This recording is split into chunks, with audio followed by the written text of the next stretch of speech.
দীর্ঘ টালবাহানার পর অবশেষে শাহুডাঙ্গির শ্মশান ঘাটের দায়িত্ব নিতে চলেছে শিলিগুড়ি পুর নিগম। সেই কারণে বৃহস্পতিবার শাহুডাঙ্গির শ্মশান পরিদর্শনে গেলেন মেয়র গৌতম দেব। সঙ্গে উপস্থিত ছিলেন ডেপুটি মেয়র রঞ্জন সরকার সহ অন্যান্যরা।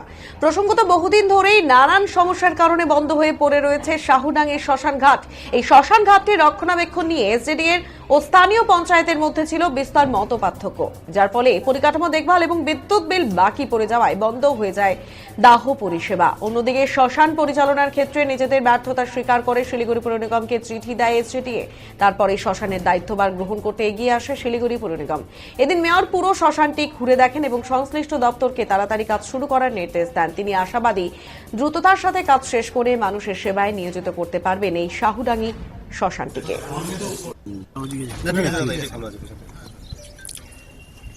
দাদা, পরিদর্শন করে কি বুঝলেন? এটা যেটা বুঝলাম, এটা তৈরি হয়েছিল নর্থ বেঙ্গল ডেভেলপমেন্টে যখন মন্ত্রী ছিলাম তখন করে, এসডিএ চেয়ারম্যান ছিলাম, হ্যান্ডওভার হয়েছিল। সার্টিফিকেটগুলো ফুলবাড়ি 1 দেয়। ইউডিএমএ স্পেশাল স্যাংশন দিয়েছে যে এটা যদি পুর নিগম চালায়, এটা পঞ্চায়েত এলাকা হলেও তাতে ইউডিএমের কোনো আপত্তি নেই এবং ইউডিএমএ যা সাপোর্ট দেয় ওরা দেবে। এসডিডি আমাদের চিঠি দিয়েছে যে আমরা পাচ্ছি না, তোমরা মেনটেন করো, এটাকে টেক ওভার করো।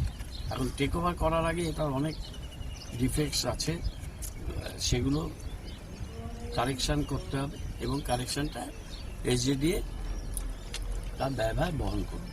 এবং এর অনেক বিল বাকি ছিল, সেই বিলটা এসডিডি ইউডিএমএকে সাথে টেক আপ করে এবং আমাকেও ওদের ডিপার্টমেন্ট থেকে রিকোয়েস্ট করা হয় যে ইউডিএমএকে রিকোয়েস্ট করার জন্য।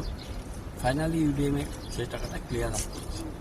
এখন এসডিএ এগ্রি করেছে যে এটা রিপেয়ারিং করে ভালোভাবে এটা ওয়ার্কিং কন্ডিশনে পুরসভাকে হ্যান্ড ওভার করবে। সেই কাজটা করার জন্যে আজকে আমরা এখানে এসেছি। আমরা এটাকে ভিজিট করলাম। এটা একটা ইম্পর্টেন্ট ক্রিমেটোরিয়াম। এটা আমাদের এই আশেপাশে বহু মানুষকে ক্যাটার করবে, তার মধ্যে পঞ্চায়েতের লোকেরাও থাকবে এবং এটা পুরসভার সংলগ্ন। আমাদের পুরসভা 35 থেকে 40-41 এই দিককার বাইরে। দাদা, পরিদর্শন করে কি বুঝলেন? এটা 20